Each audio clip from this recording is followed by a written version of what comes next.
BRC. Hey, everybody, say hey, BRC. Hey, BRC. Hey, we know you're in the middle of a story series. I'm Nick. I'm the lovely Katie Wright's brother, and these are three of my closest friends, and we're gonna do some storytelling here today. So we're just gonna start this thing off by having each one of these lovely people introduce themselves. So Ryan, why don't you start, brah? My name's Jeff. My name's RJ. I lived in Pullman for a while. Now I'm in Colfax, and I get to hang out with the lovely, beautiful Madame Wright over here. I like to play guitar and drum, and I'm very lazy. Good point. All right. My name is Signe. I was born in Olympia, She's moved lying. to Edmonds, moved to Colfax, lived here for 11 years. She's 11 years old. Yeah. I'm into photography and longboarding. Well, She's not really 11 years old. I'm Judd Thompson. My father's name is also Judd Thompson, so you can call me JT. I lived in Utah for most of my life. Well, about half my life. I moved up here in the middle of 8th grade, and it was a totally different experience, you know. Get your leg off of me. So yeah, I think we're gonna go a little more in depth. Yeah, so before we get really down to the meat and taters here, that's what we call them out here in the sticks. Sorry about the sirens. I want to ask you guys just some questions, some icebreaker questions, okay? Aight. So we're just going to go rapid fire. Hey, Yeah. what weighs 500 pounds and breaks the ice? An Mom. elephant. A polar bear. Okay, what's big and yellow, and if it fell on you, it could kill you? A car. No. A Son. bulldozer. Oh. Okay, so tell me, how do you guys feel about nachos? Ooh. It depends. What's on my nachos? Well, I don't know. What do you like on your nachos? I Let's typically start just with you. I just like to take a plate. I put a layer of chips. I put a layer of cheese. Wait, are we talking like just straight up tortilla chips? Yeah, Yeah. just straight tortilla chips. Tortilla chips, lightly salted, on the plate. One layer. What kind of cheese are we? Wait, did we Well, get cheddar. Not yet. Just Yeah. cheddar cheese. Straight cheddar cheese. One layer. Maybe a little bit of taco meat if we've had tacos in the past. like If not- shredded, store brand shredded cheddar? Yes, maybe. Hand shredded beef. Sometimes I hand shred my cheese. Yeah, that's a So pain, dude. I do chips, cheese, sometimes meat, another layer of chips, another layer of cheese, one more layer of chips, and then another layer of cheese. Microwave it for about a minute and a half. Sometimes I have to go a little bit longer, and then it's just a glorious mountain of cheesy chip goodness. That's how a man eats nachos. What about you? Diabetes. I like it with chips, cheese, and olives, and meat. I prefer babies on my nachos. You would. Baby corns. That's of course what he's talking about. Oh, yeah. So, do you guys like jalapenos on your nachos? Mm, not That's so not much. important. Okay, that's the ice. I feel like the ice is well cracked. Is it? So why don't Is we, Judd? We'll start with you. Why don't you tell me a little bit about where you come from, how you got into this whole church thing. All three of these people go to our church, Catalyst Church here in Colfax, and Super metal. they're going to tell us a little bit about before we dive into their stories, how they got here, how they got to Catalyst, and how they got to Colfax, and what the heck they're doing these days. So With their go ahead, lives? Judd. Yeah. All right. Well, How old are you? So- Did you guys say that? not yet. Yeah. So I mean, you can throw that in. I'm 19 now. I moved up here in the middle of 8th grade. I don't really remember what age I was, probably like 14. Moved from Utah. So in Utah, my family, they're all Mormon people, right? Which, you know, it's okay. We didn't really go to church. It was just weird. I didn't really enjoy it. You know, I didn't ever feel right. When I moved up here, I was looking for. I've always believed in a God, you know.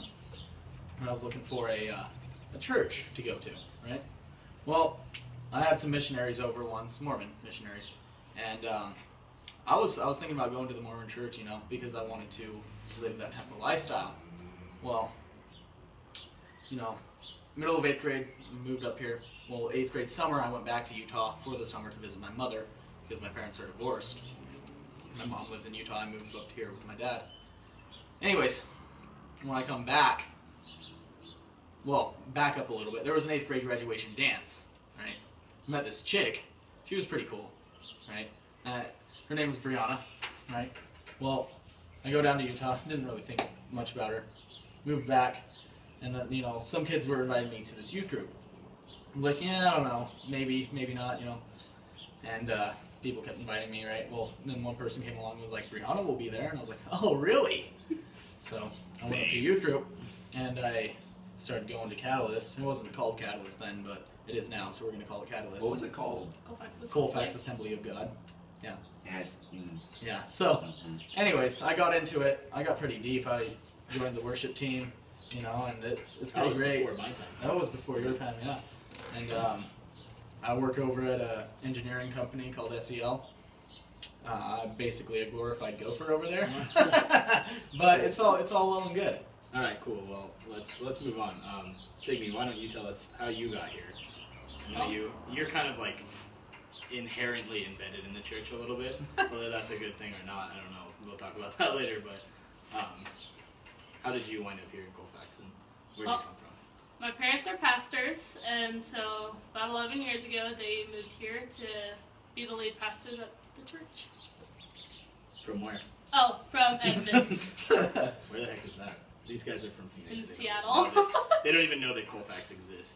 In Seattle. Yeah, so like Edmonds, Seattle. if this is Washington, and this is for your point of view, so like if Seattle's over here, we're like on the other side of the state. Yes. Yeah. So So Seattle's the west side, we're the east side. There's no coast, there's no rainforest, no rain. Just as a disclaimer, not all of Washington is Seattle, and when we say Washington, the president doesn't live here. This is Washington State. There's a lot of pine trees, a lot of hillbillies, a lot of marijuana now. Fun fact. Is that what that fog was?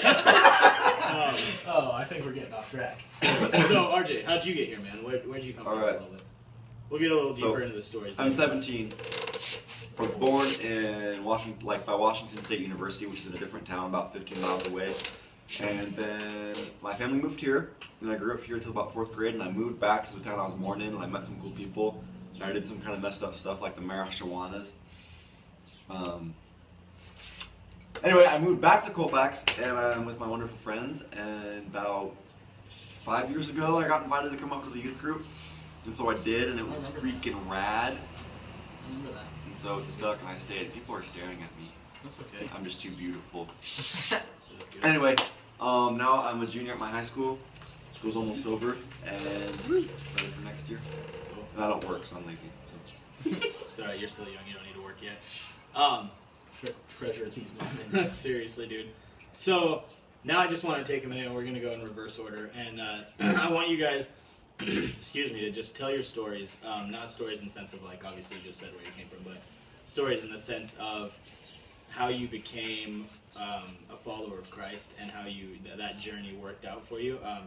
You know, and feel free to take some time in sharing this. And I want to, you know, there's a specific reason that I got you three, because you all have very different stories, very unique to you, and it just really shows, and we're going to talk about this, how God can work in the kingdom and really bring these people together that like otherwise really have no business, you know, being together. Even, you know, for myself, that you three are in my life, you know, I never would have thought that 10 years ago. So let's just start with you, RJ. Share a little bit about where you're from and what you've gone through to get where you're at today. Good push, dude. Okay, Really sets the tone for your story. I've heard it, so. I'm kind of a mutt. Both my parents were very heavily into drugs before I was born, a little bit after, and currently. But anyways, I was born with a condition called club feet, where my feet were all mangled up and twisted and stuff, and it wasn't very good, and I wasn't supposed to walk or stand or do leg things. Dude, stand up for him. Look at that. Oh, Oh, Yeah, good. I Yeah, look at those but moves. anyway. I have legs, they work, thankfully. And I had surgery when I was younger, and like I said, I wasn't supposed to walk, run, jump, leg things. And after a while, I grew up with my mom, and she started dating an abusive man who was very, very violent with me and with her, and it was just not pretty. I got a whole bunch of really messed up nut stories, and I shouldn't even be here, but you know what, I'm thankful. Anyway, a lot of grace going on. So my mom's abusive boyfriend hit her in the head with a bar stool, and she started like forgetting things, and she has a little disability going on. After that, they divorced, thankfully, because he's I can't say words. Anyway, after a while, I moved to Pullman, like I said, and I started doing bad things like drugs and stuff, and I got into them with my mom, and it wasn't a very pretty sight. And I moved back to Colfax, and I kind of got cut off from the drugs, which was really good for me, but kind of sucked. Well, I don't know, it felt like it sucked. Anyway, after a while, my mom started to get back into like heavier drugs, and I didn't really know about it at the time, so she's kind of been hiding it behind my back. And one day she said she was going to go on a trip with some friends just for a night, and she didn't come back for about a week, and I found out she ran away to Spokane to keep doing more drugs. So I currently live with my grandparents, and she's trying to get her life together. It's just not very pretty. My dad, I didn't grow up with a dad. I didn't know him until I was about 13. Turns out he was involved in a little homicide thing that happened in Idaho, and he was locked up for about 13 years. But I met him when I was 14. He's a nice guy, but he ended up kind of screwing me and my mom over, selling some of our stuff, and getting back into drugs again. And so I think he's in jail right now down in Boise, Idaho. I'm not too sure. Anyway, I kind of feel out of place because I don't really have a fatherly figure in my life, or I don't have kind of parents to look after me, but I'm really thankful because I have my grandparents on my mom's side that look after me, and I live with them right now, and they're really great people. I'm just thankful that I can kind of have a stable home to live in. Anyway, so that's kind of like the background spot, and people like ask like, why don't I like more of a depressed person, or why don't I look down on things and stuff, and I think it's just the whole like grace factor. Like I have a lot to look forward to in life, and I shouldn't be wasting my time being sad about it, so I'm kind of looking up, being friendly stuff. Anyway, when I first came to the youth group, I was kind of antisocial, and I tried hitting on the camera woman, and she doesn't remember, and she very... That's also who Judd was trying to hit on. Yeah! And Anyway. who is now my lovely girlfriend. Thank you, Carlos. And her sister. Didn't work, and I was kind of antisocial. I didn't really like talking to people, and I wasn't too sure if I wanted to be in the whole God thing. I wasn't sure if it was for me, or who this God guy really was, and what he could do for me. So I was kind of on the fence about it, like I don't know if I want it or not. And then I met this lovely beast, and we went to a youth conference over in Seattle, which is right here. It's all the way over here. It's a different place. About 5 hours away. Yeah. 5, 6, 7. Ish. Anyway. Depends on how fast you drive. And youth conference kind of changed my life, and that's kind of when I decided to give it all up, vote a man. And I'd like to say it's been perfect since then, but it kind of hasn't been. We should all know that. Like once you're like, yeah, I'm with God, it's gonna be great, and the next day still kind of cruddy, you know. It's just not what you expect. Anyway, life had been pretty stable from like I was like 13 at the time, I think, until just recently we had our prom in Colfax, and we went over to the town that I was talking about, WSU in Pullman, Washington is where it is. And me and my buddies got together, and we had a big old party bus, and we're getting ready to go to Pullman. We had a big day getting ready for prom and stuff, and we drive over to Pullman, and we're about to be late, and we ended up in a wreck. There was a head-on right in front of us, and a woman ended up dying, and we're very, very lucky that we didn't get hurt at all. But it was just like, it was really intense, and it really sucked, and I kind of hate talking about it. But anyway, all the cops and the firefighters on the scene said that we were very lucky. Luck was in our favor and stuff. And then the very last person that came to talk to us was like, yeah, all these cops are saying that you guys are lucky, but I think that God was watching over you guys, and he's got plans where he ain't done with you yet, so you're sticking around for a while. Yeah. And that kind of really hit me hard when that happened, because I was kind of still in shock about everything. Yeah. We didn't make it to prom, but Lame. spent a lot of money. Anyway, we went to a second prom for a different town, and we went to Dairy Queen instead of in a really expensive restaurant. And we were like the outcasts of the group because we were in Pullman and no one else really knew us because we were Colfax kids. Anyway, I'm just super thankful that Jesus has been kind of looking over me all these years, and I'm kind of in a rut and straying through all these things and not really knowing what I should be doing, or that I should be really happy about anything, and yet Jesus loves me because I know. It's like it's awesome. God is good. That's all I got. Good. Cool. Okay, Judd, why don't you go next? We got 3 pretty different stories here, so we'll talk about how it's crazy, really. So. All right. Well, like I said before, I've always believed in God. He's taken on different faces over the years. As I was living in Utah, I knew that God was there. I heard the stories about him. I don't know how wonky it was. Probably pretty wonky theology that I had been taught, but I thought of God as this judge, the lawbringer, the good and evil. If you weren't doing the right stuff, you'd be sent to hell, right? This might Well, So I'd lived my life kind of in a fear of that for a while, but I haven't done a lot of, so I hadn't done a lot of bad stuff, you know, throughout my life.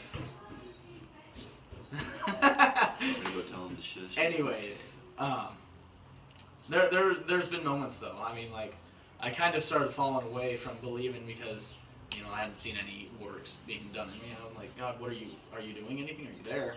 You know, I started losing faith right before I moved, coincidentally. Weird, right? I don't believe in coincidences.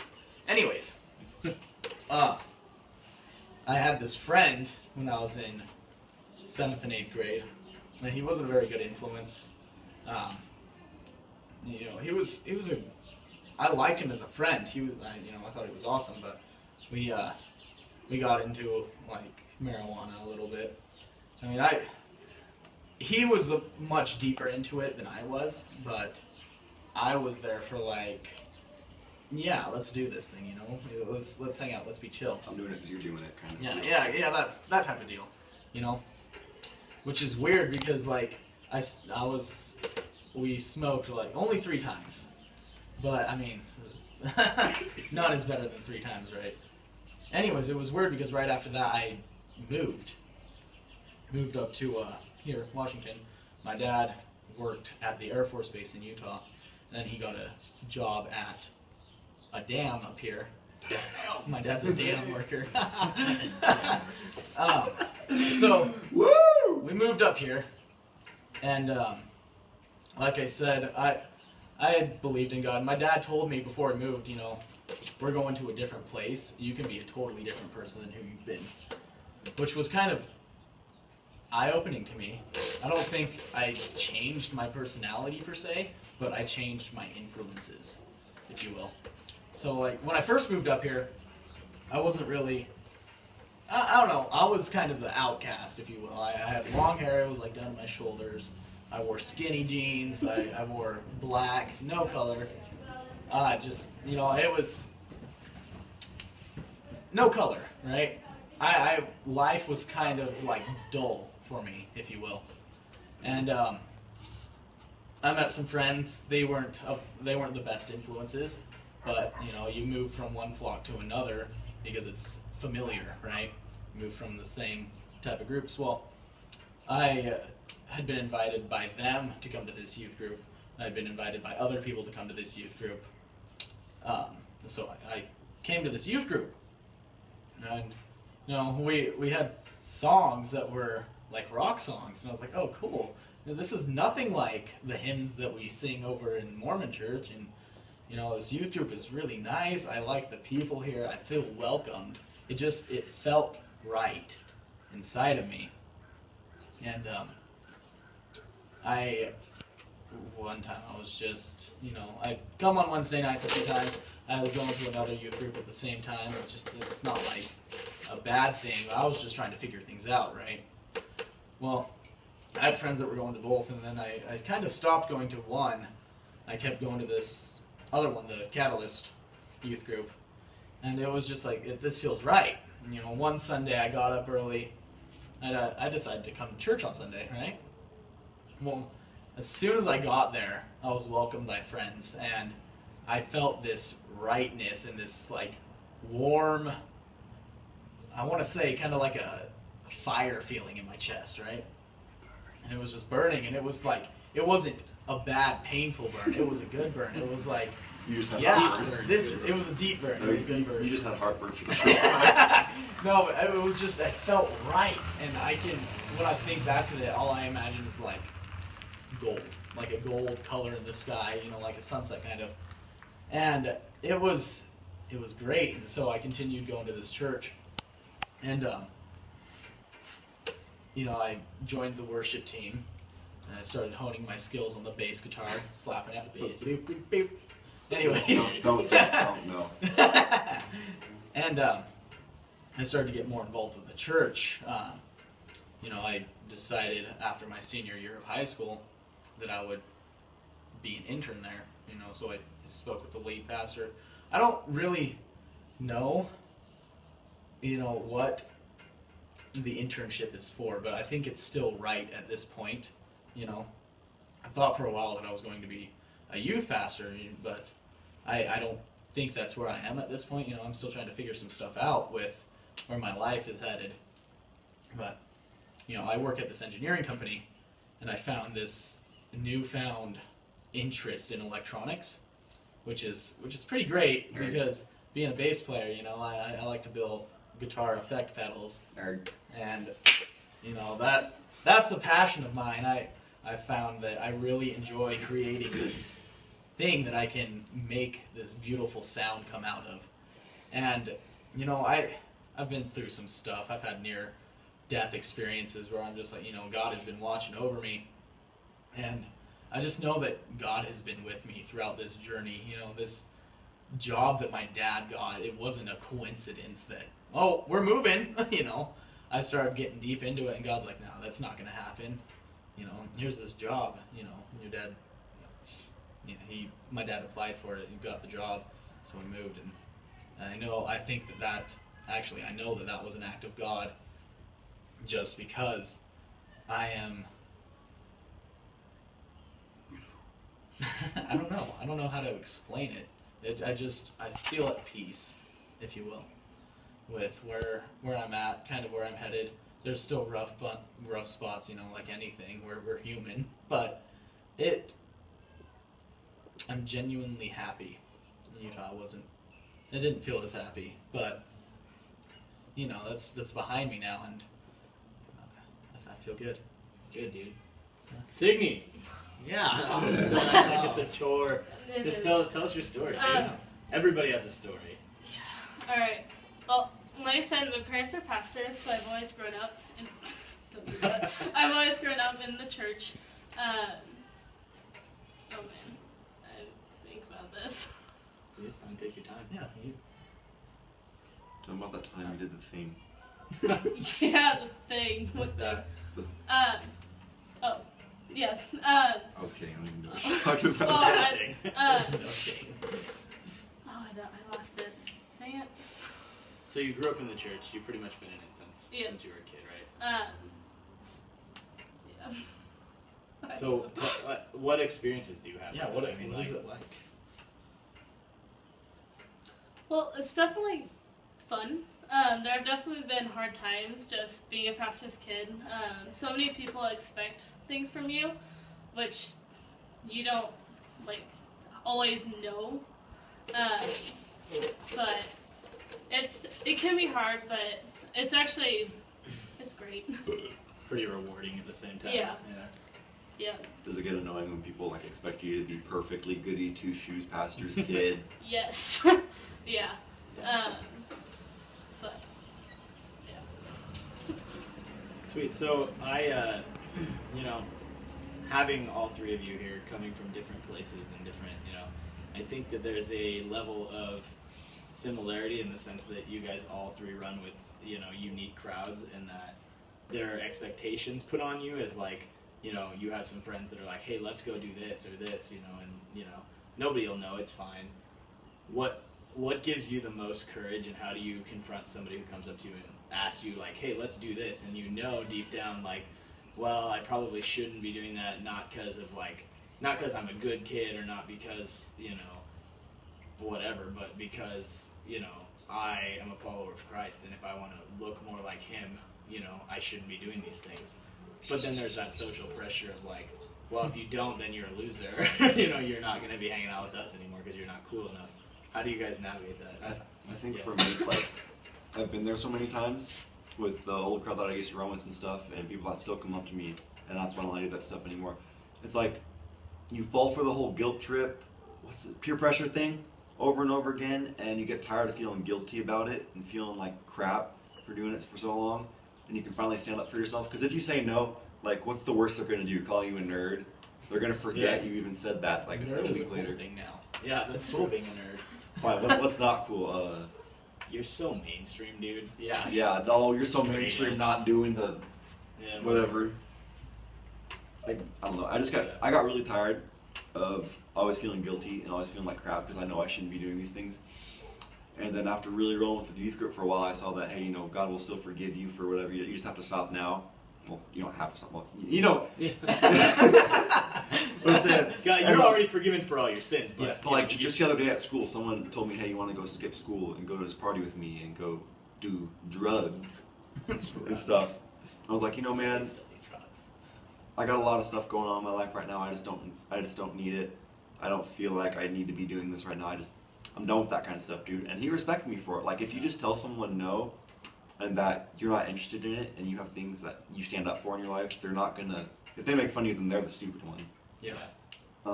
It's just like it's like a level of self-respect you have to have for yourself, and for God to stand up for Him, and to stand up for yourself, like I said, against people that want to make you do things you don't want to do.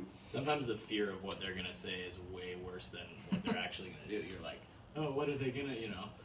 I feel like for me in my life, that's been like if somebody's like, hey, let's do this or this, you know, and I'm worried, like I want to be with these people, but like I don't want to go do that, you know, and I fear like what they're gonna do or what they're gonna say. But then when I'm like, nah, I'm good, they're like, oh, cool, you know, let's do something else, and I'm like, wait, what? Are you kidding? Yeah. So Judd probably sees it from a different light because he's out of high school and but still has, you know, those influences at work and stuff that, you know, might want him to go out and do some stuff that he might not want to do. How do you treat those situations? Well, Signy, you're next. yeah, so start thinking, Jay. So, you know, I think from day one have, you know, not proclaimed, but have, yeah, I guess you could say proclaimed. You know, I've shown that I'm a follower of Christ in the workplace. You know, and I don't get offered a lot, but when I do, I'm just like, nah, man, I'm not about that life. You know, it's kind of like what RJ's saying. It's kind of the same. You know, it's just like whatever, and then your friends are just like, ah, you're a loser. You know, whatever. Well, I live in a joking, sarcastic family. I'm used to this type of stuff. You know, most of the time when people are trying to offend me, it doesn't offend me because I'm like, oh, you're just joking. You know, that's how I take things. You know, and I don't know if people are actually being mean to me, but whatever. It doesn't affect me. You know, I don't need to worry about their opinions because I know that the only person I need to impress is my God. Yeah. Woo. So. Sure you don't want to be a youth pastor, man? No, I'm just kidding. I don't know. Just so like when you're in a situation where like your friends or some crowd you're running with or whatever is like, hey, let's go do something, you know, that you know is like shady or you know you shouldn't be doing. How do you navigate through that? I mean, what do you just like, nah, I'm cool, or like, I mean, what? So what kind? I guess let's what? go drink. Yeah, what's the? Yeah, how do you navigate through something like that? Because I mean, you want to appear, you know, cool or whatever. Of course, that's a human desire, right? But you also, you know, as somebody who says that they follow Christ with their life, you want to, you know, not like stay on the straight and narrow, like we have to be perfect. Obviously, that I don't believe that, and that's not what I'm saying. But you know when you're going to do something wrong, and in our society, there's a lot of pressure to do things like that. You know, especially with friends and stuff who aren't, you know, they have no experience with church or anything. You know, how do you get around that, or like tell them, yeah, you know, I'm not really into that, or what do you? Usually I just straight up tell them that I don't Signy's want just to cool. do it. It's like, no, I'm not about it. Because I've had a lot of friends that have done things that they've tried to do, but I'm just like, nope, sorry. And those friendships, now when I look back, I'm not friends with them anymore because from where they are now, it's not where I want to be. And so if the times that I would have said yes, then I'm sure I'd be kind of with them. But now looking at those friends that did make that decision, I'm glad that I said no. Yeah, kind of with her on that, like, looking down the road, and like she said, if you cut off some ties with some people and you see where they ended up and stuff, you have an opportunity to like kind of bring them back from that, or like if you're hanging out with your friends and they peer pressure you to do something, you can say, hey, how would we do this instead?